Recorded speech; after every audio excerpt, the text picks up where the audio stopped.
صحیح بخاری میں ایک حدیث آتی ہے، حدثنا صدقة بن الفضل اخبرنا الولید عن الاوزاعی قال حدثني عمیر بن ہانئ قال حدثني جنادة بن ابی امیہ حدثني عبادة بن الصامت عن النبي صلی اللہ علیہ وسلم قال من تعار من الليل فقال لا الہ الا اللہ وحدہ لا شریک له له الملک وله الحمد وهو على كل شيء قدیر الحمد للہ وسبحان اللہ ولا الہ الا اللہ واللہ اکبر ولا حول ولا قوة الا باللہ ثم قال اللهم اغفر لي او دعا استجیب له فإن تودع وصلى قبلت صلاته۔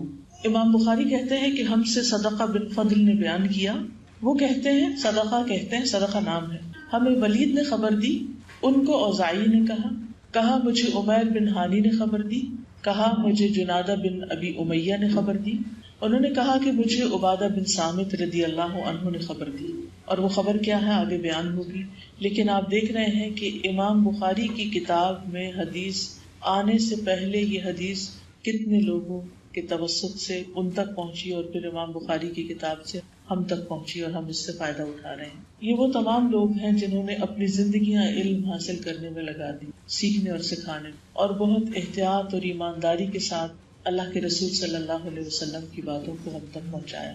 ہم سب ان کے بہت ممنون اور مشکور ہیں اور ان کے لیے دعا کرتے ہیں کہ اللہ تعالیٰ ان کی اس کوشش کو ان کے حق میں صدقہ جاریہ بنائے اور ہمیں بھی ایسے کاموں کی توفیق دے کہ ہم دنیا سے چلے بھی جائیں، مر بھی جائیں تو ہمارے بعد بھی وہ علم جو ہم لوگوں تک پہنچائیں وہ آگے قیامت تک پہنچتا ہی چلا جائے، کیونکہ مرنے کے بعد اعمال نامہ تو بند ہو جاتا۔ تین چیزیں بعد میں بھی فائدہ دیتی ہیں، نیک اولاد جو دعا کرے، اور صدقہ جاریہ یعنی ایسی جگہوں پر مال خرچ کرنا کہ جس سے بعد میں لوگ فائدہ اٹھائیں اور ثواب آپ کو پہنچتا رہے، اور تیسرے علم ينتفع به، ایسا علم جس سے لوگ فائدہ اٹھائیں، فائدہ مند علم، نفع مند۔ یہ حدیث جو اس وقت آپ کو دی گئی ہے یہ آپ کے سامنے لکھی ہوئی ہے، اس کو آپ سامنے رکھ کر دیکھیے اور پھر گھر جا کر آپ اس کارڈ کو کسی ایسی جگہ پر لگا دیں گے کہ جہاں اس کو پڑھ کر آپ اس کو یاد کر لیں گے اور اس کو پڑھنا نہیں بھولیں گے، کیونکہ بہت ہی کام کی چیز ہے۔ دوبارہ الحدیث ہے عن النبی صلی اللہ علیہ وسلم قال،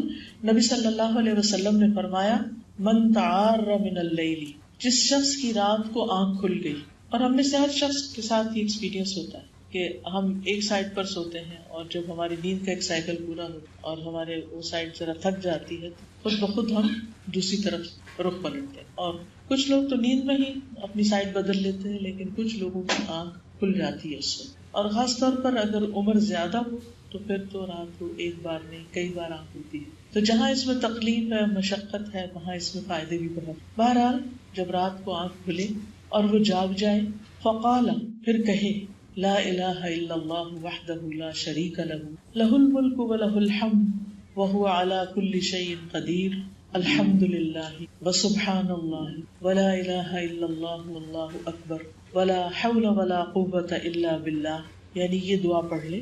ثم قال، اس دعا کے پڑھنے کے بعد کہے اللہم اغفر لی، او دعا، یا کوئی اور دعا مانگے جو اس کے دل میں ہے، استجیب لہ، تو دعا قبول کر لی جاتی ہے اس کے، یعنی اس وقت اللہ سبحانہ وتعالیٰ کی یہ تعریف بیان کر کے انسان بخشش کی دعا کرتا ہے یا پھر کچھ بھی اور مانگتا ہے تو اس کی دعا قبول ہو جاتی۔ فإن تودع، پھر اگر وہ وضو کر لے، وصلی، اور نماز پڑھ لے، قبلت صلاتہ، اس کی نماز قبول کر لی جاتی۔ ہم میں سے ہر شخص دعاؤں کا ہم دوسروں کی بھی منتیں کرتے رہتے ہیں، آپ ہمارے لیے دعا۔ ہر شخص زندگی میں کسی نہ کسی مشکل کا شکار ہو، کبھی وہ مشکلات ہمارے اندر کی ہوتی، ذہنی پریشانی ہوتی، دل کی بے چینی، غم، ہم، فکر و فاقہ ہو، یا پھر کوئی جسمانی بیماری ہو، کبھی اولاد کی طرف سے کوئی پریشانی، کبھی رزق کی طرف سے، کبھی کسی اور چیز کی انسان پریشانی رہتی۔ ایسے میں انسان یہ چاہتا ہے کہ کوئی ہو جو اس کی مدد کرے، کوئی ہو جو اس کے کام آئے۔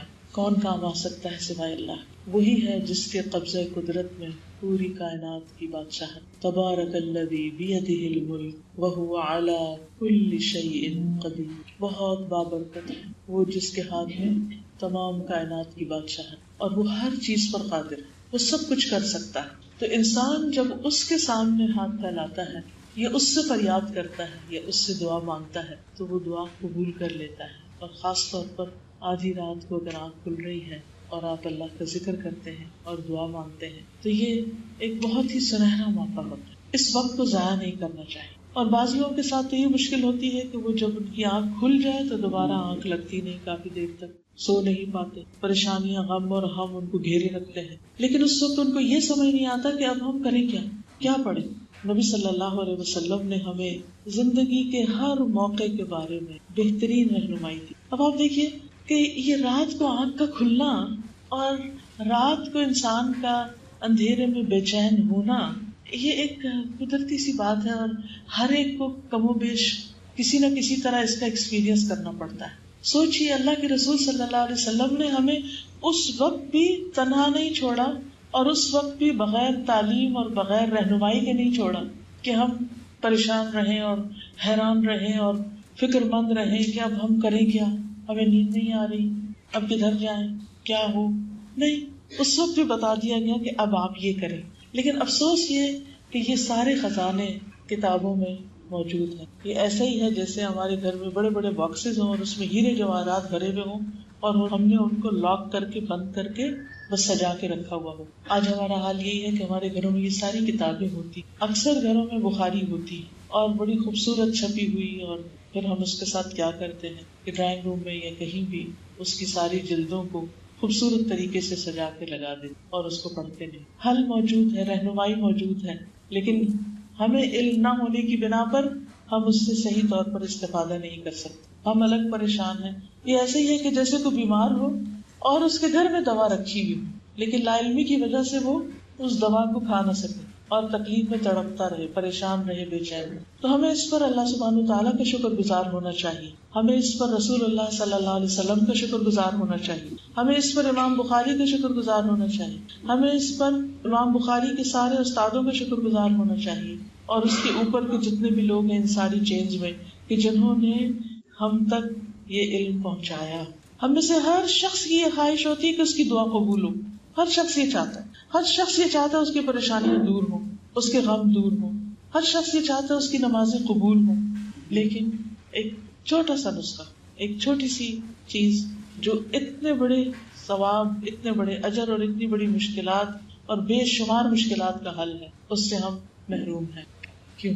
تو آئیے اس کو دل و جان سے سیکھتے ہیں اور پھر اس کو عمل میں بھی لاتے ہیں انشاءاللہ تعالیٰ. اب اس میں آپ دیکھیے کہ اس وقت آپ اس کو پڑھیے، میں بھی پڑھتی ہوں، اور کسی کے پاس اگر گھڑی ہے تو دیکھے کہ اس کو پڑھنے میں کتنی دیر لگی. اسٹاپ واچ آن کر لیجیے اور خود پڑھیے. ہر ایک اپنے اپنے اسٹاپ واچ سے پڑھ کے دیکھے اس کو کتنا ٹائم لگا، پھر مجھے بتائیے. یہاں سے آپ کو پڑھنا ہے، یہ جو کارڈ ہے نا بس اسی کو پڑھ لیجیے. لا الہ الا اللہ لا شریک لہ لہ الملک وله علی کل شیء قدیر الحمد للہ وسبحانہ ولا حول ولا قوة الا باللہ اللہم اغفر لی. جی اللہم اغفر لی تک 17 seconds 18 seconds 12 seconds 14 seconds 15 seconds. اب آپ دیکھیے میکسیمم بھی چلیے 20 سیکنڈ لگائیں. 20 second is 1/3 of a minute. ایک منٹ کا تیسرا حصہ. صرف چند سیکنڈ اپنے رب کو یاد کیجیے، اپنے رب کو پکاریے اور جو دل میں ہے مانگیے. اور یہ صحیح حدیث ہمیں بتا رہی ہے کہ دعا قبول کی جائے گی، آپ کی سنی جائے گی. کیا بہت مشکل؟ واقعی مشکل نہیں، ہرگز مشکل نہیں. بس مشکل ہے کہ ہم کر پائیں. بات ساری ہم پر ہے کہ ہم کیا کرتے ہیں. ہمارے کتنے ہی مسائل ہوتے ہیں جو سال ہر سال سے اٹکے ہوئے ہوتے ہیں اور ہم پریشان رہتے ہیں کہ اب اس کا کریں کیا، اور سر پکڑ کے بیٹھ جاتے ہیں کہ میرے پاس اس مسئلے کا حل کوئی نہیں. کوئی بھی ایسی چیز دن کو کچھ بھی پیش آیا اسی وقت نیت کر لیں. رات کو اگر میری آنکھ کھلی میں نے آج یہ دعا کرنی، آج میں نے یہ دعا کرنی، آج یہ مسئلہ پیش آج اس کی دعا کرنی. اور جب آپ اپنے معاملات اللہ سبحانہ تعالیٰ کے حوالے کر دیتے ہیں، اس کے سپرد کر دیتے ہیں، تو وہ ٹیک کیئر کرتا ہے. پھر آپ کے بوجھ ہٹ جاتے ہیں، بوجھ ختم ہو جاتے ہیں اور آپ ریلیکس ہو جاتے ہیں. اور اس طرح آپ کو نفس مطمئنہ حاصل ہو جاتا ہے، آپ پرسکون ہو جاتے ہیں. کیونکہ کائنات کی بادشاہت ہمارے ہاتھ میں نہیں، ہم کسی چیز پر قدرت نہیں رکھتے. انسانوں کے پاس کچھ نہیں، فرشتوں کے پاس کچھ نہیں، بزرگوں اور نیک صالحین کے پاس کچھ نہیں. سب کچھ اللہ کے پاس ہے. سب کچھ صرف وہی کر سکتا ہے، وہی کرے گا تو مسئلہ حل ہوگا، اس کے باہر کوئی بھی نہیں کر سکتا. تو بیسیکلی یہ کلمہ توحید ہے، لا الہ الا اللہ وحدہ لا شریک لہ لہ الملک ولہ الحمد وہو علی کل شیء قدیر الحمد للہ وسبحان اللہ ولا الہ الا اللہ واللہ اکبر ولا حول ولا قوة الا باللہ اللہم اغفر لی. اور اللہم اغفر لی کا مطلب ہے اللہ مجھے بخش دے، کیونکہ ہمارے ہی گناہ ہمارے راستے کی رکاوٹ بنے ہوئے ہوتے ہیں. اور جب ہم اللہ سے بخشش مانگ لیتے ہیں وَمَن يَغْفِرُ الذُّنُوبَ إِلَّا اللَّهُ، اور اللہ کے سوا بخش بھی کون سکتا ہے. اور جب وہ ہمیں معاف کر دیتا ہے تو ہماری رکاوٹیں ہٹ جاتی ہیں، ہمارے مسئلے حل ہونے لگتے ہیں، ہماری دعائیں قبول ہونے لگتی ہیں. رزق کا معاملہ ہو، اولاد کا معاملہ ہو، دنیاوی خوشحالی کا معاملہ ہو. تو سورۃ نوح میں کیا آتا ہے استغفار کے بارے میں؟ فَقُلْتُ اسْتَغْفِرُوا رَبَّكُمْ إِنَّهُ كَانَ غَفَّارًا يُرْسِلِ السَّمَاءَ عَلَيْكُمْ مِدْرَارًا وَيُمْدِدْكُمْ بِأَمْوَالٍ وَبَنِينَ وَيَجْعَلْ لَكُمْ جَنَّاتٍ وَيَجْعَلْ لَكُمْ أَنْهَارًا مَا لَكُمْ لَا تَرْجُونَ لِلَّهِ وَقَارًا. میں نے کہا اپنے رب سے استغفار کرو. فَقُلْتُ اسْتَغْفِرُوا رَبَّكُمْ إِنَّهُ كَانَ غَفَّارًا، بے شک وہ بہت زیادہ بخشش کرنے والا ہے. يُرْسِلِ السَّمَاءَ عَلَيْكُمْ مِدْرَارًا، تم پر آسمان بھیجے گا، یعنی بارشیں برستے بادل آئیں گے، خوب بارشیں برسیں گی. وَيُمْدِدْكُمْ بِأَمْوَالٍ، تمہیں مالوں سے مدد دے گا، مالوں سے، صرف مال نہیں، مالوں سے. يُمْدِدْكُمْ بِأَمْوَالٍ وَبَنِينَ، اور بیٹوں سے. نہیں ہے تو عطا کرے گا، ہے تو مددگار بنا دے گا ان کو، اگر نافرمان ہے تو فرما بردار ہو جائیں گی. وَيَجْعَلْ لَكُمْ جَنَّاتٍ، تمہارے لیے باغ پیدا کرے گا. وَيَجْعَلْ لَكُمْ أَنْهَارًا، تمہارے لیے نہریں بہا دے گا. مَا لَكُمْ لَا تَرْجُونَ لِلَّهِ، کیا ہے تمہیں کہ تم اللہ کے لیے کوئی وقار نہیں رکھتے، یعنی اللہ تعالیٰ کو وہ امپورٹنس نہیں دیتے جو کہ تمہیں دینی چاہیے. تو آپ دیکھیے کہ اللہ سبحانہ وتعالیٰ کس طرح ہماری مشکلات آسان کرتے ہیں. ہم سوتے ہیں وہ جاگتا ہے. لا تأخذہ سنۃ ولا نوم، اس کو نہ نیند آتی ہے اور نہ اونگ آتی ہے. ہمارے آس پاس سب سو رہے ہوتے ہیں، وہ نہیں سوتا. ہم مدد میں کسی انسان کو پکاریں گے تو اس وقت وہ تو بیچارہ خود مدد کا محتاج ہے، وہ اپنے مسائل کا شکار ہو.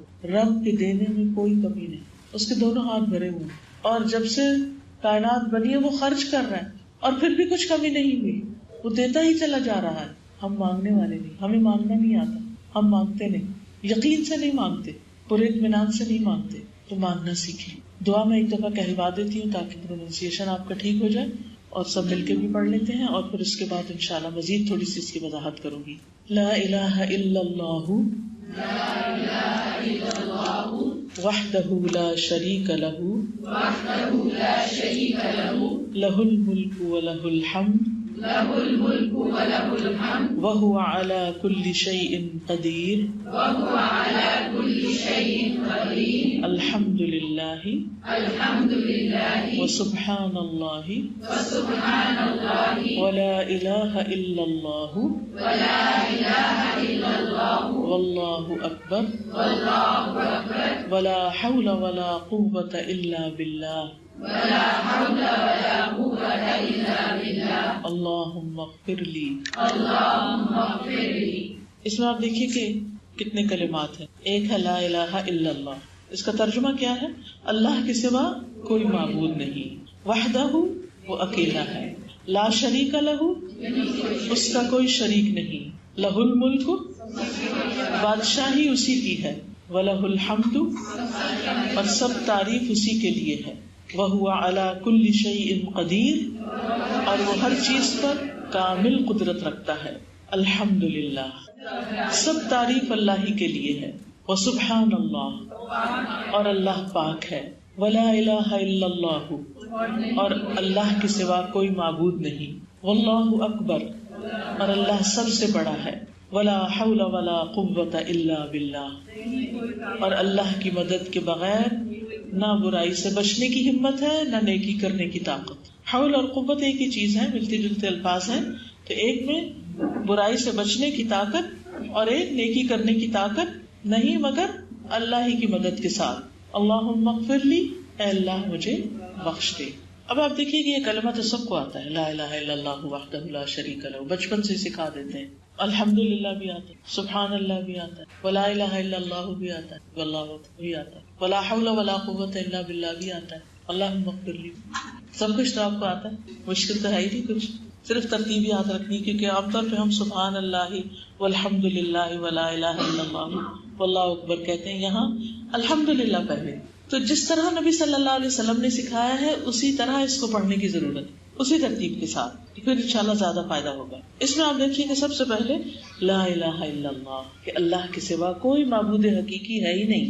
وہی عبادت کے لائق ہے. اب دیکھیے کہ اللہ سبحانہ تعالیٰ کو سب سے زیادہ جو چیز ناپسند ہے وہ شرک ہے، کہ اس کے ساتھ کسی کو شریک ٹھہرایا جائے. اور سب سے زیادہ جو چیز اس کو محبوب ہے وہ توحید ہے، کہ اس کو ایک قرار دیا جائے، کہ وہ ایک ہے، لا الہ الا اللہ. اور الہ کا مطلب کیا ہے؟ معبود برحق. کیا مطلب ہے؟ معبود برحق. معبود برحق کا مطلب کیا ہے؟ حقیقی معبود، جس کا حق ہے کہ وہ معبود بنے، باقی سب جھوٹے ہیں. اصل معبود وہی ہے، عبادت کے لائق وہی ہے. اور پھر اس کی مزید تاکید ہے وحدہ. پہلے ہم نے کہہ دیا لا الہ الا اللہ، لیکن پھر مزید تاکید وحدہ لا شریک لہ. پھر شرک کی نفی بھی کی، شریک ہے ہی کوئی نہیں. تو آپ دیکھیے کہ جب کسی بات کو اثبات اور نفی میں کیا جاتا ہے، اس کا مطلب کیا ہے کہ ایک دفعہ افرمیشن اور دوسری دفعہ اس کے اپوزٹ کی نیگیشن کی جاتی ہے تو بات پکی مضبوط ہوتی. اس کی کوئی مثال جیسے قل هو اللہ احد اللہ الصمد لم یلد ولم یولد ولم یکن لہ کفوا احد. کیا کہا گیا؟ قل هو اللہ احد. دوسری آیت میں اللہ الصمد، اور پھر لم یلد ولم یولد ولم یکن لہ کفوا احد.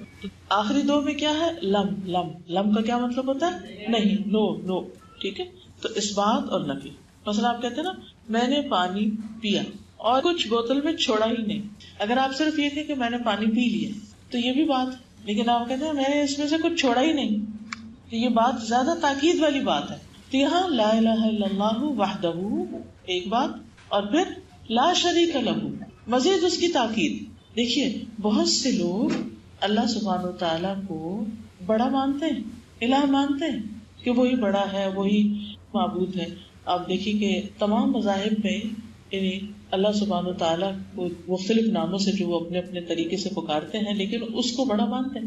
ایون مشرکین مکہ جب ان سے کہا جاتا تھا کہ آسمان و زمین کو کس نے پیدا کیا اور مختلف اللہ سبحانہ و تعالیٰ کے جو کام ہے، یہ صفات ہے، ان کے بارے میں پوچھا جاتا تو اس کو مانتے تھے کہ سب کچھ اللہ نے بنایا.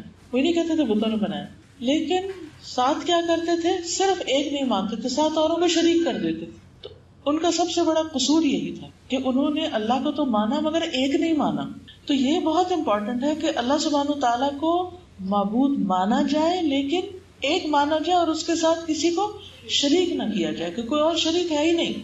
اچھا ہم زبان سے تو کہہ دیتے ہیں لا شریک لہ، لیکن عملی طور پر آپ دیکھیں کہ جب اللہ سبحانہ تعالیٰ کی کوئی بات ہمارے سامنے آتی تو پھر ہم کہتے ہیں ہاں اللہ کا حکم تو یہ ہے لیکن میرا دل یہ کہتا ہے، یا فلاں یہ کہتا ہے، یا لوگ یہ چاہتے ہیں. تو اللہ سبحانہ تعالیٰ از ابو ایوری تھنگ، اور اس کے ساتھ کسی اور کی بات، کسی اور کی امپورٹنس، کسی اور کی محبت، کسی کا خوف، کسی پہ توکل، کسی پہ بھروسہ، کسی کی عبادت، کسی کی نماز، کسی سے دعا، کسی کے لیے قربانی، کچھ بھی جائز نہیں. سب کچھ صرف اور صرف اسی ایک کے لیے، لا شریک لہ. اسے کسی مددگار کی ضرورت نہیں، یعنی وہی ہمارا معبود، ہم صرف اس کی عبادت کریں. ایاک نعبد و ایاک نستعین، صرف تیری ہم عبادت کریں، صرف تجھ سے ہم مدد چاہتے ہیں. ٹھیک ہے. لہ الملک و لہ الحمد، اسی کی ہے بادشاہت اور اسی کی ہے تعریف. یعنی سب بادشاہوں کا بادشاہ وہ ہے، پوری کائنات کی بادشاہت اس کے ہاتھ میں ہے، اور وہی ہے جس کی ہر حال میں تعریف ہونی چاہیے. اچھا جب ہمیں کوئی نعمت ملتی ہے اس وقت ہم پھر بھی تعریف کر لیتے ہیں، الحمدللہ کہتے ہیں، لیکن جب کوئی تکلیف پہنچتی ہے تو اس وقت ہم کیا کہتے ہیں؟ اس وقت ہم الحمدللہ کہنا بھول جاتے ہیں. ایک ہوتا ہے عام لوگوں کا شکر، الحمدللہ کلمہ شکر بھی ہے نا. ایک عام لوگوں کا شکر ہوتا ہے جو نعمت ملنے پہ بس کرتے ہیں، اور ایک خاص لوگوں کا شکر ہوتا ہے کہ جو تکلیف آنے پر بھی شکر ادا کرتے ہیں. وہ کیوں تکلیف آنے پہ شکر؟ ہاں وہ اس لیے کہ اللہ کا شکر ہے کہ اس سے بڑی تکلیف نہیں آئی، اور یہ بھی سوچتے ہیں کہ اس تکلیف کے ذریعے اللہ سبحانہ تعالیٰ مجھے کسی اور بڑی تکلیف سے بچا رہا ہے کہ میں پہلے سے ہوشیار ہو جاؤں. بعض اوقات کسی کے سر میں درد ہوتی ہے تو وہ اصل میں سر میں نہیں ہوتی، وہ پرابلم کہیں اور ہوتا ہے. آپ گولی کھاتے ہیں آرام نہیں آتا، آپ چائے پیتے ہیں آرام نہیں آتا، آپ کو اور ٹوٹکے کرتے ہیں آرام نہیں آتا، تو پھر آپ کو کہاں جانا پڑتا ہے؟ ڈاکٹر کے پاس. تو ڈاکٹر ایسا تو نہیں کرتا کہ آپ کو بس سنے کہ ہاں سر درد ہے تو ٹائلینول لکھ کے دے دے، اچھا جاؤ یہ کھا لو. نہیں، آپ کہتے ہیں یہ سب کچھ میں کر چکی ہوں، میرے سر میں درد ہے. پھر وہ آپ کو ٹیسٹ کرانے بھیجتے ہیں، اور جب ٹیسٹ ہوتے ہیں تو پتا چلتا ہے کہ مسئلہ تو کچھ اور گڑبڑ تھا. اب بتائیے اگر یہ سر درد نہ ہوتا تو وہ بڑے مسئلے کا تو نہ پتا چلتا کہ وہ بڑی بیماری اندر چھپی ہوئی تھی، وہ تو اس درد کے ذریعے ہی سامنے آئی. تو بہت سی چیزیں جو ہمیں زندگی میں بہت تکلیف دہ لگتی ہیں، ناپسند ہوتی ہیں، نفس کے خلاف ہوتی ہیں، سخت ناگوار ہوتی ہیں، لیکن اللہ سبحانہ وتعالیٰ ان کے ذریعے ہمیں کسی بڑی مشکل سے بچانا چاہتے ہیں، ان کے ذریعے ہمیں کچھ سکھانا چاہتے ہیں، ان کے ذریعے ہمیں اپنا قرب عطا کرنا چاہتے ہیں۔ عام حالات میں ہم کیسی دعائیں مانگتے ہیں اور تکلیف کے وقت کیسی مانگتے ہیں؟ عام حالات میں کتنا اللہ کو یاد کرتے ہیں جب خوشحالی ہو، اور تکلیف کے وقت کتنا یاد کرتے ہیں، اور پھر بہت سی چیزیں نکھر کے کھل کے سامنے آ جاتی ہیں جو عام حالات میں نہیں آتی۔ نہ صرف یہ کہ لوگ کھل کے سامنے آ جاتے ہیں، ہمارا اپنا آپ بھی ہم پہ کھل جاتا ہے کہ ہم کتنے پانی میں، ہم کتنے صابر ہیں، ہم کتنے شاکر ہیں، ہماری ایمان کا لیول کیا ہے، ہم اللہ کی رضا پہ کتنے راضی ہیں، ہم اس کی تقدیر پہ کتنے راضی ہیں۔ ہم ویسے تو کہتے ہیں نا تقدیر کو بھی مانتے ہیں، ایمان کا حصہ ہے، ایک پلر ہے ایمان کا، لیکن وہ تقدیر جب ہم پہ نافذ ہوتی ہے تو پھر ہمارا حال کیا ہوتا ہے۔ کتنی چیزیں ہوتی ہیں نا زندگی میں، کچھ ایسے فیصلے ہوتے ہیں، کچھ ایسی سچویشن ہوتی ہیں بڑی ہی ناگوار ہوتی ہے، لیکن پھر ہم سوچ کے صبر کر لیتے ہیں، اسی تقدیر میں لکھا تھا۔ کوئی شخص حادثے میں چلا جاتا ہے، مال کا نقصان ہو جاتا ہے، کچھ بھی ہوتا ہے، کیا چیز مومن کو صبر دیتی کہ یہ تقدیر میں تھا، اللہ کا فیصلہ ہے، اور اللہ کا کوئی فیصلہ غلط نہیں ہے، اللہ کا کوئی فیصلہ ظلم پر مبنی نہیں ہے، اللہ سبحانہ وتعالیٰ کا ہر فیصلہ ہمارے حق میں خیر ہی کا فیصلہ ہے۔ ہم اپنے لیے عافیت مانگتے رہیں، لیکن جب کوئی چیز ہمیں ناگوار ہو تو اس پر صبر اور شکر بھی کریں، وَلَهُ الْحَمْدُ۔ اب آپ دیکھیں آپ کا دل دکھی ہے، رات کو آپ سوئے ہوئے ہیں، آپ کی نیند کھل گئی اور آپ کو نیند نہیں آ رہی، اور آپ کہتے ہیں لَهُ الْمُلْكُ وَلَهُ الْحَمْدُ، ساری بادشاہت تو اسی کی ہے اور ساری تعریف بھی اسی کے لیے ہے، اور اس حال میں بھی آپ اللہ کی تعریف کر رہے ہیں، تکلیف میں بھی، بے چینی اور پریشانی میں بھی۔ کیا وہ سن نہیں رہا؟ وہ سن رہا ہے، وہ دیکھ رہا ہے۔ کیا ایسے بندے سے اللہ راضی نہیں ہوگا کہ جو تکلیف میں بھی اللہ کی تعریف کرتا ہے اور اللہ کا شکر ادا کرتا ہے؟ تو آپ دیکھیے کہ پورے شعور سے پھر رات کو پڑھیے، لَهُ الْمُلْكُ وَلَهُ الْحَمْدُ وَهُوَ عَلَى كُلِّ شَيْءٍ قَدِيرٌ، اور وہ ہر چیز پر قادر ہے، یعنی اسے کوئی چیز عاجز کر ہی نہیں سکتی، کوئی اس کا ہاتھ نہیں پکڑ سکتا کہ آپ فلاں کو اتنا نہیں دیں گے۔ دنیا میں تو ایسا ہوتا ہے نا کہ ایک شخص کو ڈیسائیڈ کرتا ہے کسی کے ساتھ کوئی خیر کرنے کا، اگر وہ شیئر کر لے کسی سے، مشورہ ہی کر لے تو اسے روک دیتے، نہ یہ نہ کرنا۔ اللہ کو تو کوئی نہیں روک سکتا، خوب قدرت رکھتا، وہ پورا کنٹرول، اور کوئی چیز اس کی قدرت سے باہر نہیں۔ کوئی کہے کہ بھئی یہ تو نعوذ باللہ اللہ کے بس کی بات نہیں، اس کے لیے کچھ بھی مشکل نہیں، کچھ بھی مشکل نہیں۔ اس کے بعد ہم الحمدللہ پھر کہتے ہیں، یہ سب تعریف اللہ کے لیے، وسبحان اللہ، اور اللہ پاک ہے۔ اب اس میں بھی آپ دیکھیے الحمدللہ کیا ہے کہ یہاں ہم اس بات کر رہے ہیں کہ تعریف اللہ کے لیے، یعنی سارے اچھے اچھے نام، اچھی اچھی صفات سب اللہ کے لیے، اور سبحان اللہ، اللہ تعالیٰ ہر طرح کی ناقص صفات سے پاک ہے، کہیں کوئی کمی نہیں، کوئی ڈیفیکٹ نہیں اس کی کسی صفت میں، اس کے کسی کام میں، اس کے کسی فعل میں، اس کی ذات میں، اور باقی ساری مخلوق کمی سے بھری ہوئی ہے، کمی سے پاک ہو ہی نہیں سکتی، کتنا بھی کوئی بڑا ہو، نیک ہو، طاقتور ہو، ہر ایک کمزور ہے، لیکن اللہ کے یہاں کوئی کمزوری نہیں۔ سب سے بڑی بات ہے کہ آیت الکرسی جیسے لا تأخذہ سنۃ ولا نوم، نہ اسے نیند آتی ہے نہ اونگ آتی ہے۔ کس کے پاس ہو سکتا ہے اتنا بڑا کنٹرول کہ جو نیند اور اونگ سے پاک؟ تو یہ بھی دراصل اللہ تعالیٰ کی تعریف ہے، یعنی ایک تعریف ہم یوں کرتے ہیں الحمدللہ کہہ کے، اور ایک تعریف ہم یوں کرتے ہیں سبحان اللہ کہہ کے، کہ اللہ تعالیٰ ہر عیب سے، ہر نقص سے پاک ہے، اس میں کوئی نقص نہیں۔ ہمیں کتنی قوت دیتی ہے نا یہ بات کہ جس رب سے ہم وابستہ ہیں، جس رب کے آگے ہم ہاتھ پھیلائے ہوئے، جس رب کے آگے ہم سجدہ کر رہے ہیں، وہ ہر نقص سے پاک ہے۔ پھر لا الہ الا اللہ واللہ اکبر۔ لا الہ الا اللہ کیا ہے؟ کلمہ توحید ہے، کلمہ اخلاص ہے، اور ولا حول ولا قوت الا باللہ، نہیں کوئی طاقت اور قوت مگر اللہ کے ساتھ، یعنی انسان قوت اور طاقت سے بری ہے، انسان کے پاس کوئی طاقت نہیں، کتنا بھی کوئی طاقتور ہو وہ اللہ کے آگے کچھ بھی طاقتور نہیں۔ دنیا میں لوگوں کو اپنی طاقت پر بڑا زوم ہوتا ہے اور بڑا فخر ہوتا ہے، غرور ہوتا ہے، کسی کو مال کی طاقت کا غرور ہے تو کسی کو کسی اور چیز کے اوپر غرور ہے، لیکن یہ سب کچھ فانی ہے، کامل ہے ہی نہیں، باقی ہے ہی نہیں۔ لیکن ہمارے پاس جو بھی طاقت اور قوت ہے، جتنی بھی ہے، بولنے کی ہے، دیکھنے کی ہے، سننے کی ہے، کرنے کی ہے، بھاگنے کی ہے، دوڑنے کی، یہ ساری کی ساری صرف اللہ کی توفیق سے ہے۔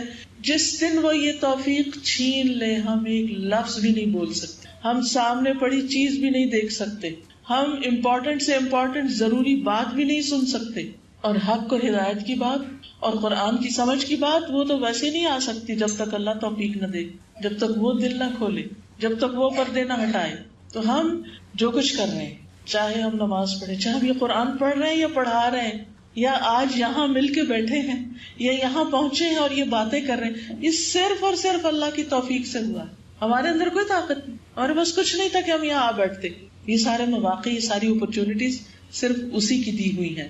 تو ہمارا کسی بھی چیز پہ جو کنٹرول ہے، کہیں تک بھی ہماری ریچ اور پہنچ ہے، ہم جو کچھ بھی کر رہے ہیں یہ صرف اللہ ہی کی قدرت اور اللہ ہی کی طاقت سے ہمیں ملا ہے. ہمارا اپنا پرسنل ذاتی کچھ بھی نہیں ہے. اور پھر یہ سب کچھ پھر اس کے ارادے اور مشیت پر ہے. وہ جس کو جتنی چاہے توفیق دے دے، جتنی چاہے ہمت دے دے، اور جس کو نہیں چاہتا نہ دے. آپ دیکھیے کہ اگر آپ کو رات کو اٹھ کر اللہ کے حضور کھڑے ہونے کی توفیق ہے، یقین مانیے صرف اللہ ہی کی مدد سے ہے. اور کتنے ہی لوگ تمنا کرتے رہ جاتے ہیں کہ اللہ ہم اٹھ سکتے، اور آپ دیکھے راتیں کتنی لمبی ہوگی. 12 گھنٹے کی تو رات ہو گئی. 7 بجے سورج نکل رہا ہے، 7 بجے غروب ہو رہا ہے. 12 گھنٹے میں بھی اگر ہماری نیند پوری ہو کر ہم اللہ کے حضور نہیں کھڑے ہو سکتے تو توفیق ہی نہیں ہے نا. اسی لیے تو نہیں ہو سکتا. وہ توفیق دے دے تو نہیں مشکل، لیکن اس سے مانگے، ہم بھی تو کچھ دلچسپی ظاہر کریں، ہم بھی تو کچھ ہاتھ پھیلائیں کہ اللہ ہمیں کچھ کرنے کی توفیق دے. اسی طرح بعض اوقات ہم اللہ کے گھر میں بھی پہنچ جاتے ہیں، مکہ میں بھی ہوتے ہیں، طواف کر رہے ہوتے ہیں، اس کے گھر میں بیٹھے ہوتے ہیں، دعاؤں کی ذکر کی توفیق نہیں ہوتی، دنیا کی باتیں کر رہے ہوتے ہیں ادھر ادھر. اللہ کے گھر جا رہے، تلبیہ پڑھنے کی توفیق نہیں، اور ادھر ادھر کی کھا رہے پی رہے. تو اگر ہم کوئی عبادت بھی کر پائیں، ذکر کر پائیں، دعا کر پائیں، تلاوت کر پائیں، نماز پڑھ پائیں، صدقہ کر پائیں، حج و عمرہ کر پائیں، کسی انسان کی کوئی خدمت عیادت کر پائیں، یہ صرف اور صرف اللہ کی توفیق سے ہوتا ہے. اور اس پر پھر کیا کرنا چاہیے جب ہمیں وہ مل جائے؟ یہ بھی ایک رزق ہے، یہ بھی رزق ہے جو وہ دیتا ہے. اور خوش قسمت ہے جن کو یہ رزق ملتا ہے کہ اس کے بعد پھر وہ اللہ کی طرف رجوع کر لیتے ہیں، اللہ کے بن جاتے ہیں. وہ اپنے روزمرہ کے سارے کاموں میں سے وقت نکال لیتے ہیں اللہ کی عبادت کے لیے، اللہ کے دین کی خدمت کے لیے. مثلاً آپ ماشاءاللہ یہاں پر آتی ہیں، آپ کے گھر پہلے بھی چل رہے تھے، اب بھی چل رہے ہیں، تو یہ توفیق اللہ ہی نے دی کہ آپ یہاں بیٹھ کے قرآن پڑھیں. اور وہی توفیق دیتا ہے کہ ہم اس سے آگے بڑھیں. اور پھر جب وہ توفیق دے دیتا ہے تو پھر بڑے بڑے کام آسان ہو جاتے ہیں، بڑے بڑے سفر آسان ہو جاتے ہیں، بڑے بڑے مشکل فیصلے آسان ہو جاتے ہیں، کیونکہ اللہ کروا رہا ہوتا ہے نا. پھر انسان بہت کچھ کر کے بھی نہیں تھکتا، ورنہ تو فارغ بیٹھ کے بھی تھکا ہوا ہوتا ہے. تو ولا حول ولا قوت الا باللہ. اور اس پر کتنا شکر ادا کریں کہ وہ کوئی بھی نیکی کرنے کی توفیق دے. اور اس کے بعد ثم قال اللہم اغفر لی، اللہ تو مجھے بخش دے، اللہ تو مجھے بخش دے. اور جب انسان بخشش مانگتا ہے تو یہ کوئی معمولی بات نہیں مانگتا، یہ اپنے عجز کا بھی اظہار کرتا ہے. اللہ میں کمزور ہوں، مجھ سے گناہ ہو جاتے ہیں، مجھ سے غلطیاں ہو جاتی ہیں. اور پھر وہ اپنے اس بوجھ کو ہٹانا بھی چاہتا ہے کہ اللہ یہ گناہ ہٹ جائے مجھ سے، جنہوں نے مجھے غمزدہ کیا ہوا ہے. کیونکہ ہوتا یہ کہ جب ہم اللہ کی نافرمانی کرتے ہیں نا تو وہ چیزیں ہمارے دل میں کھٹک تو پیدا کرتی ہیں نا، وہ گلٹی کانشیس ہوتے ہیں، پھر ہم اس کو دباتے ہیں دسا، اور پھر اس کے بعد وہ اندر بھر جاتے ہیں اور پھر کسی نہ کسی شکل میں نکل آتے ہیں. اور ہم بھولے ہوئے ہوتے ہیں کہ روٹ کاز کیا ہے، جڑ کیا ہے، اس پریشانی، اس مشکل کی رکاوٹ کی جڑ کیا ہے، وہ ہم ہٹاتے نہیں.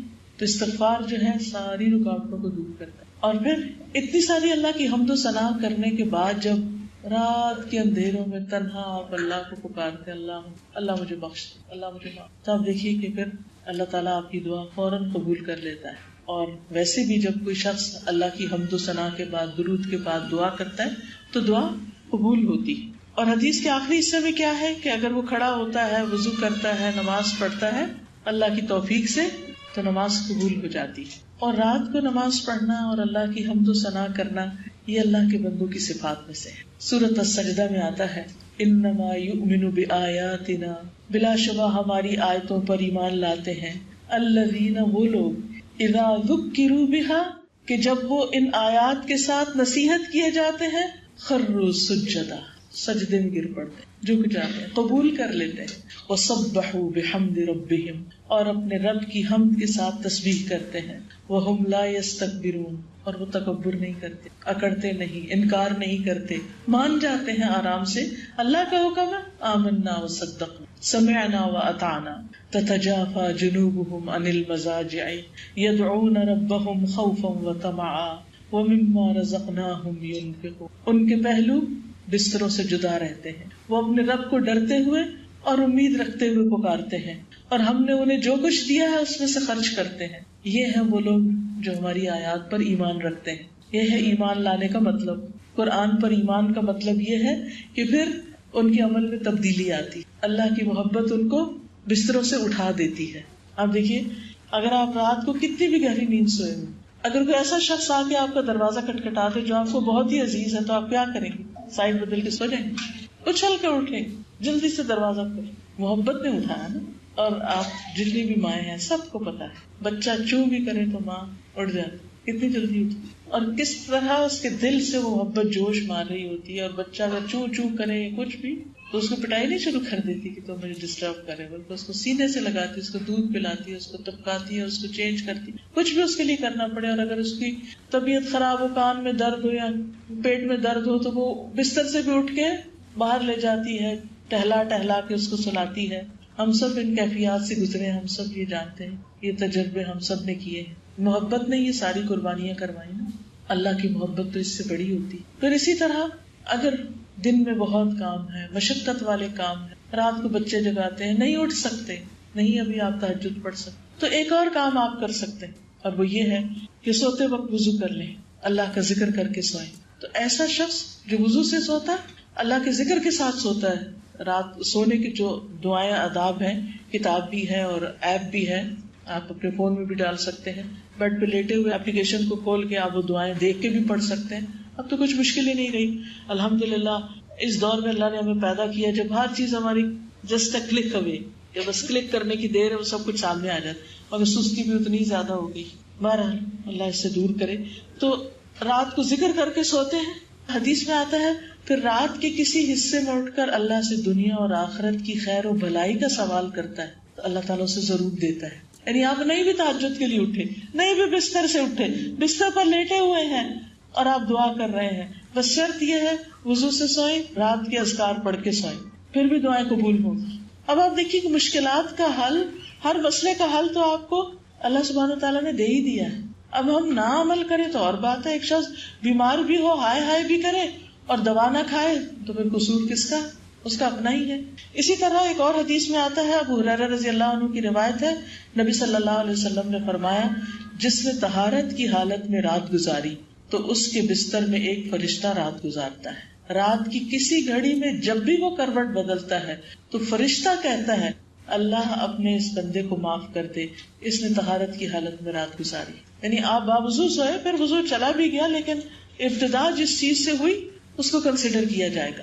اور پھر انسان جب اٹھتا ہے صبح تو اس کے اٹھنے میں بھی آسانی۔ شیطان تو سوتے ہوئے 3 گریں لگاتا ہے، لیکن جب انسان اللہ کا ذکر کرتا ہے تو ایک گرہ کھل جاتی، وضو کرتا ہے تو دوسری، اور نماز پڑھ لیتا ہے تو ساری گریں کھل جاتی ہیں، اور صبح کو حشاش بشاش خوش مزاج اٹھتا ہے، ورنہ نفس کی خباثت اور سستی کے ساتھ صبح کرتا ہے، اور صبح کا بابرکت وقت ضائع کر دیتا ہے، اور پھر سارا دن کاموں میں، دنیا کے شغل میں لگا رہتا ہے، اور کام ختم ہونے کا نام نہیں لیتے، اور یوں زندگی انسان کماتا چلا جاتا ہے۔ اللہ نے ہماری صبح میں برکت رکھی، تو جو شخص صبح تہجد کے لیے نہیں بھی اٹھا، فجر کے لیے اٹھ گیا، تو اس کی صبح بھی بہت بخیر ہوگی انشاءاللہ، اور وہ اپنے ارلی مارننگ میں بہت سے اہم کام نپٹا لے گا، اور بھی کوئی دل میں دعا ہے تو وہ بھی مانگ سکتا ہے۔ ٹھیک ہے نا؟ اصل میں ہمارا اس بات پہ یقین ہونا چاہیے کہ اگر اللہ سبحانہ وتعالیٰ کسی خیر و بھلائی کے پہنچانے کا ہمیں ارادہ کر لے، کوئی اس کو نہیں روک سکتا، اور اگر وہ کوئی تکلیف پہنچائے تو اسے دور بھی کوئی نہیں کر سکتا۔ سورۃ الانعام آیت 17 میں آتا ہے، وَإِن يَمْسَسْكَ اللَّهُ بِضُرٍّ فَلَا كَاشِفَ لَهُ إِلَّا هُوَ وَإِن يَمْسَسْكَ بِخَيْرٍ فَهُوَ عَلَى كُلِّ شَيْءٍ قَدِيرٌ۔ اگر اللہ تجھے کوئی تکلیف پہنچائے تو اس کے سوا اسے کوئی دور کرنے والا نہیں، اور اگر وہ تجھے کوئی بھلائی پہنچائے تو وہ ہر چیز پر پوری طرح قادر ہے۔ اور یہ جو کلمہ ہے سبحان اللہ والحمد للہ ولا الہ الا اللہ واللہ اکبر، الگ سے بھی یہ پڑھا جائے، یعنی رات کے علاوہ دن میں بھی آپ پڑھتے ہیں تو اس کی بڑی فضیلت ہے۔ انس رضی اللہ عنہ کہتے ہیں کہ ایک بدو نبی صلی اللہ علیہ وسلم کے پاس آیا اور کہا کہ اے اللہ کے رسول صلی اللہ علیہ وسلم، مجھے کسی بہترین چیز کی تعلیم دیجیے، کوئی اچھی سی چیز بتائی، جیسے ہم ایک دوسرے سے کہتے ہیں کوئی اچھی سی بات بتائیں۔ نبی صلی اللہ علیہ وسلم نے اس کا ہاتھ پکڑا اور فرمایا، اس طرح کہا کرو سبحان اللہ والحمد للہ ولا الہ الا اللہ واللہ اکبر. تو بدو نے ان 4 چیزوں کو اپنی انگلیوں پہ گنا. سبحان اللہ کیسے؟ اس طرح سبحان اللہ والحمد للہ ولا الہ الا اللہ واللہ اکبر، اور چل دیا. ابھی جا رہا تھا، کچھ سوچنے کے بعد پھر آ گیا. نبی صلی اللہ علیہ وسلم مسکرا دیے، فرمایا خستہ حال بدو کچھ سوچنے لگ گیا، پھر سوچ میں پڑ گیا. اس نے کہا ہے اللہ کے رسول سبحان اللہ والحمد للہ ولا الہ الا اللہ واللہ اکبر، یہ تو سارے تعریفی کلمات ہیں اللہ تعالیٰ کے لیے، میرے لیے کیا ہے؟ میں تو اپنے لیے کچھ مانگا تھا. آپ نے فرمایا اے اعرابی، جب تم سبحان اللہ کہو گے تو اللہ تعالیٰ کہے گا تم نے سچ کہا، صدقت. جب تم الحمدللہ کہو گے تو اللہ تعالیٰ کہے گا تم نے سچ کہا. جب تم لا الہ الا اللہ کہو گے تو اللہ تعالیٰ کہے گا تم نے سچ کہا. جب تم اللہ اکبر کہو گے تو اللہ تعالیٰ کہے گا تم نے سچ کہا. اور جب تم اللہم اغفر لی کہو گے تو اللہ تعالیٰ کہے گا میں نے بخش دیا. تو اس سے پتہ یہ چلتا ہے کہ استغفار پڑھنے سے پہلے اللہ کی تعریف کر لی جائے کہ سبحان اللہ والحمد للہ ولا الہ الا اللہ. اللہم دن کو بھی پڑھ سکتے آپ، کیونکہ آپ نے بدو کو یہ رات کو پڑھنے کے لیے نہیں کہا، جب بھی پڑھے، رات پڑھے دن پڑھے.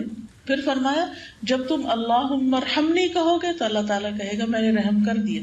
جب تم اللہم ارزقنی کہو گے تو اللہ تعالیٰ کہے گا میں نے رزق دینے کا فیصلہ کر دیا. بدو نے یہ 7 چیزیں اپنے ہاتھ پہ گنی اور چل دیا، بس ٹھیک ہے کام ہو گیا.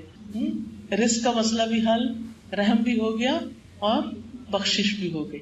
تو آپ یہ بھی کر سکتے ہیں کہ کہیں لکھ کے سبحان اللہ والحمد للہ ولا الہ الا اللہ واللہ اکبر اللہم اغفر لی اللہم ارحمنی اللہم ارزقنی، 3 چیزیں ساتھ ڈال یہ دن میں پڑھ سکتے ہیں. اور یہ کلمات جو ہے نا سبحان اللہ والحمد للہ، یہ میزان پر بہت بھاری ہیں.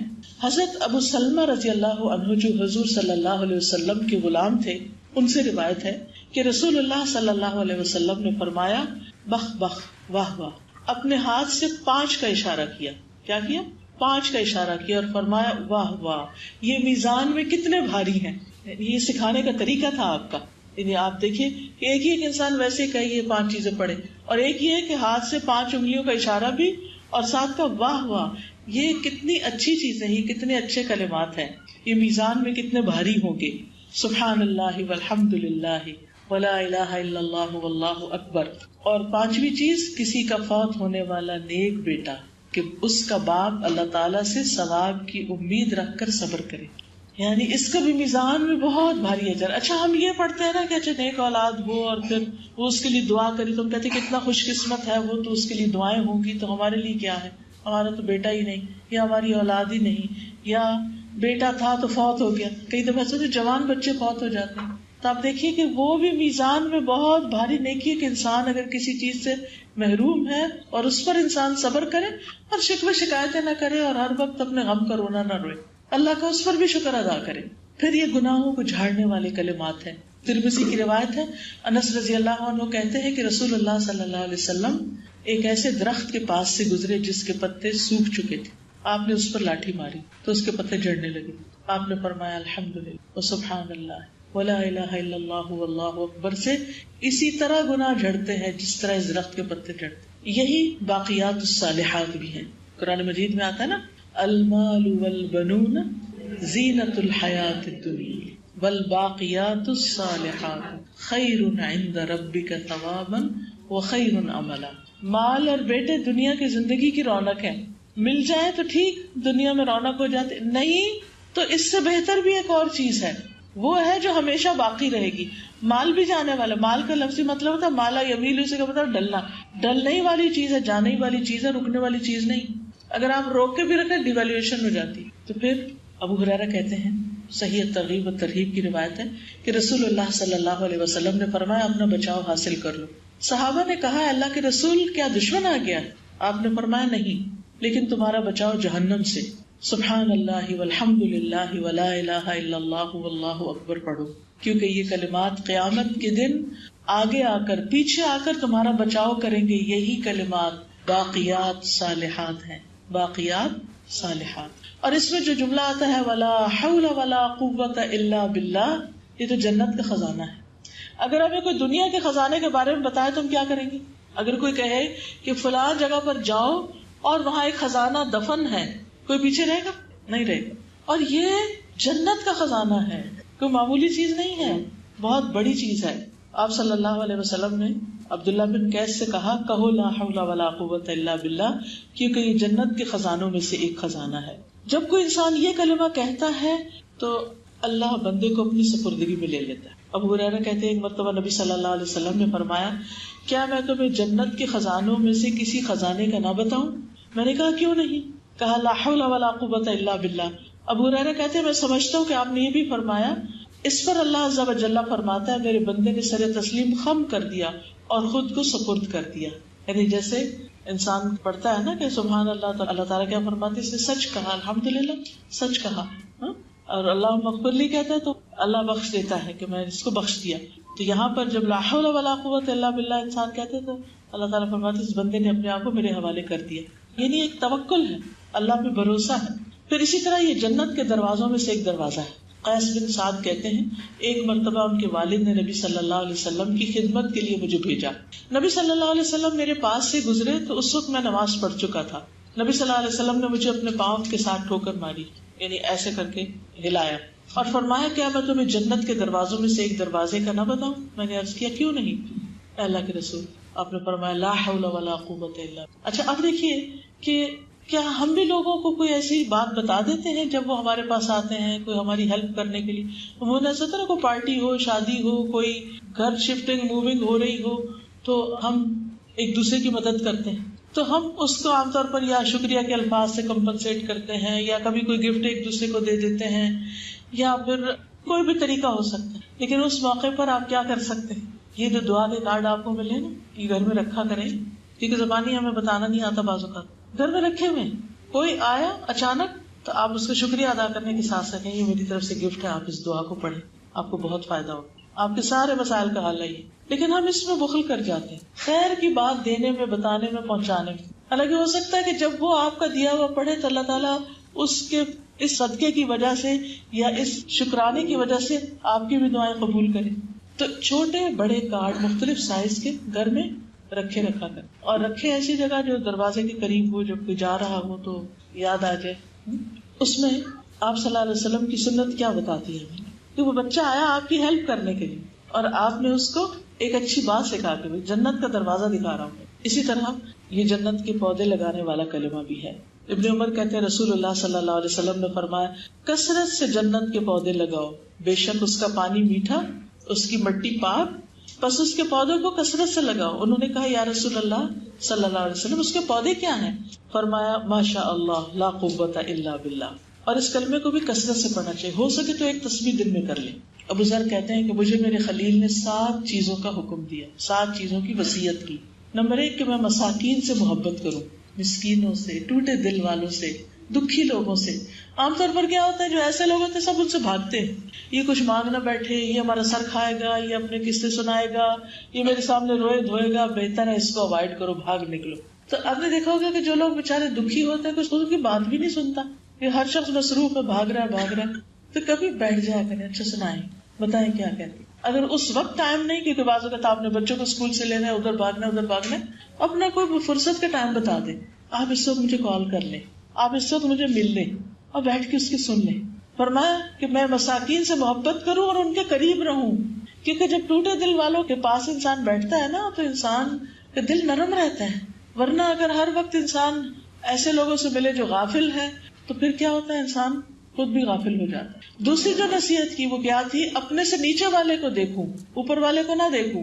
تیسری میں صلہ رحمی کروں، اگرچہ کوئی مجھ سے رشتہ توڑے، کوئی نہیں مجھ سے ملتا نہ صحیح. اور یہ کہ میں لا حول ولا قوت الا باللہ کی کثرت کر دوں اور حق بات کہوں، خواہ تلخی کیوں نہ ہو. اور یہ کہ میں اللہ کے بارے میں کسی ملامت کرنے والے کی ملامت کی پرواہ نہ کروں. یعنی جب اللہ کے دین پر عمل کی بات آئے، آپ حجاب لے اور لوگ باتیں شروع کر دیں، آپ انٹرسٹ لینا چھوڑیں اور لوگ باتیں کرنا شروع کر دیں، تو ملامت کرنے والے کی ملامت کی پرواہ نہ کریں، ورنہ آپ اللہ کے راستے پہ نہیں چل سکتے. اور یہ کہ میں لوگوں سے کچھ نہ مانگوں، لوگوں کے آگے ہاتھ نہ پھیلاؤں. تو بہرحال یہ حدیث ہمیں بہت کچھ سکھاتی ہے، اور اس میں خاص طور پر رات کو اٹھنے کی فضیلت بھی ہے، کیونکہ رات کا اٹھنا جو ہے اللہ کے قرب کا ذریعہ ہے، برائیوں کے کفارے اور گناہوں سے رکاوٹ کا ذریعہ ہے. فرض نماز کے بعد سب سے فضیلت والی نماز ہے. جب لوگ سو رہے ہوں اور تم نماز پڑھ رہے ہو تو نبی صلی اللہ علیہ وسلم نے عبداللہ بن سلام کو کہا تھا نا، افش السلام اطب الکلام وصل الارحام وقم باللیل والناس نیام تدخل الجنۃ بالسلام.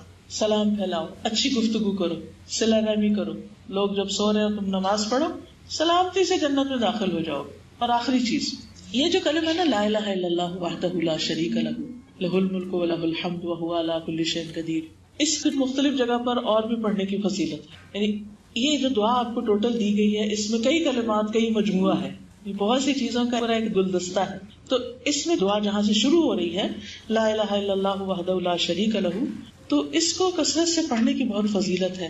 عرفہ کے دن رسول اللہ صلی اللہ علیہ وسلم بکثرت یہ دعا پڑھتے تھے، اور اس میں ان لفظوں کا اضافہ بیدہ الخیر، کہ ہر طرح کی خیر اس کے ہاتھ میں. جو شخص ایک دفعہ اس کو پڑھتا ہے لا الہ الا اللہ وحدہ لا شریک لہ لہ الملک ولہ الحمد وہو علی کل شیء قدیر، تو مسند احمد کی روایت کے مطابق یہ ایک غلام آزاد کرنے کے برابر. ہم میں سے کس کے پاس اتنا مال کہ اتنا صدقہ کرے؟ تو یہ کلمات جو ہیں الکلمۃ الطیبۃ صدقہ، یہ کلمات صدقہ بھی بن جاتے ہیں. 10 بار پڑھنے کا مزید اجر ہے. جو 10 بار پڑھے تو اللہ تعالیٰ اس کے لیے 10 نیکیاں لکھے گا، 10 برائیاں معاف کر دے گا، 10 درجے بلند کر دے گا، اور 10 غلاموں کو آزاد کرنے کے برابر ثواب ہوگا. اگر صبح کے وقت پڑھے شام تک حفاظت ہوگی، اور اس دن اس آدمی کا کوئی عمل اس عمل پہ غالب نہیں آ سکے گا. اگر شام کو پڑھے تو یہی اجر ہے. تو عادت بنا لے فجر کی نماز کے بعد اور مغرب کی نماز کے بعد اس کو پڑھ لیں، کیونکہ خاص طور پر مغرب کی نماز کے بعد پڑھنے کا اجر بھی بہت ہے. اور اس میں خصوصاً جو حفاظت کا ہے کہ اللہ تعالیٰ اس کی حفاظت کے لیے اسلحہ بردار فرشتے مقرر کر دیں گے جو صبح تک اس کی شیطان سے حفاظت کریں گے.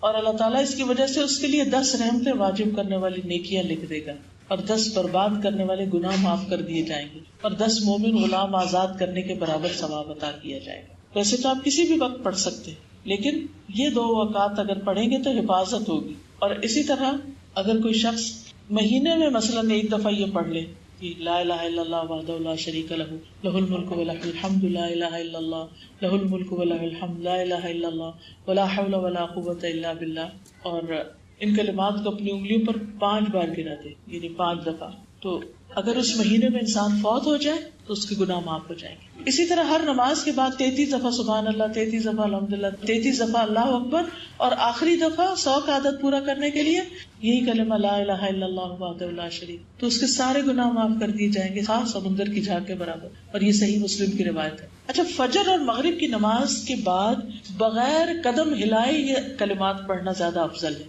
یعنی جدھر آپ بیٹھے ہیں نا تحیات کی پوزیشن میں، اسی طرح آپ نے پڑھنے ہیں اگر آپ بیٹھ سکے. لیکن اگر آپ کو نیچے بیٹھنے میں مشکل ہے تو پھر اللہ کو پتا ہے آپ کرسی میں بیٹھ کے پڑھ لیں، لیکن بات کیے بغیر ایٹ اے اسٹریچ 10 دفعہ یہ پڑھ لیں. اور ان میں بیدہ الخیر یحیی و یمیت کے الفاظ کا اضافہ ہوتا ہے، اور ایسا شخص گناہوں سے محفوظ رہتا ہے.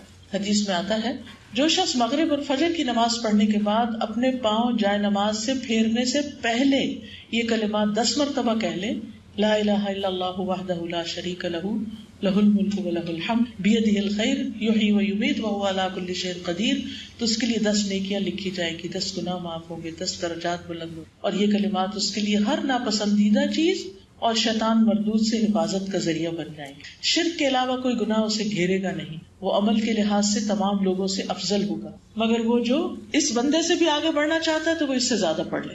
پھر اگر کچھ نہیں کر سکتا تو صبح شام ایک دفعہ پڑھ لیں، ایک بار پڑھ لیں، ایک غلام آزاد کر دیں. ٹھیک ہے، ہو سکے تو 100 بار بھی پڑھ لیں، کیونکہ جو یہ 100 بار پڑھ لے اس پر کوئی شخص سبقت لے جا ہی نہیں سکتا، اللہ یہ کہ وہ اس سے کوئی افضل کام کرے. پھر اسی طرح بستر پر لیٹ کے بھی آپ اس کو پڑھ سکتے ہیں، یعنی سوتے وقت بھی پڑھ سکتے ہیں. رات کو پڑھنا تو اپنی جگہ ہے، لیکن سوتے وقت بھی، اور بازار میں داخل ہوتے وقت. ٹھیک ہے نا، لا الہ الا اللہ وحدہ لا شریک لہ لہ الملک ولہ الحمد یحیی و یمیت وہو حی لا یموت بیدہ الخیر، تھوڑے سے الفاظ کا اضافہ ہے، وہو علی کل شیء قدیر.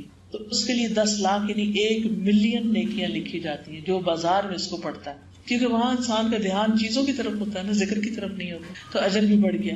10 لاکھ گناہ معاف فرماتا ہے، اور اس کے لیے جنت میں گھر تعمیر ہو. اور ایک روایت میں آتا ہے ترمذی کی کہ 10 لاکھ درجے بلند کرتا ہے. تو یہ تھا لا الہ الا اللہ وحدہ لا شریک لہ اور اللہ کے ذکر کرنے کا فائدہ.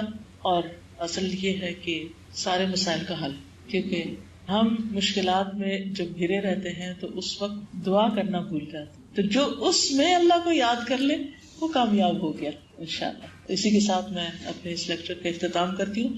سبحانک اللہم و بحمدک اشہد ان لا الہ الا انت استغفرک و اتوب الیک. السلام علیکم و رحمۃ اللہ وبرکاتہ.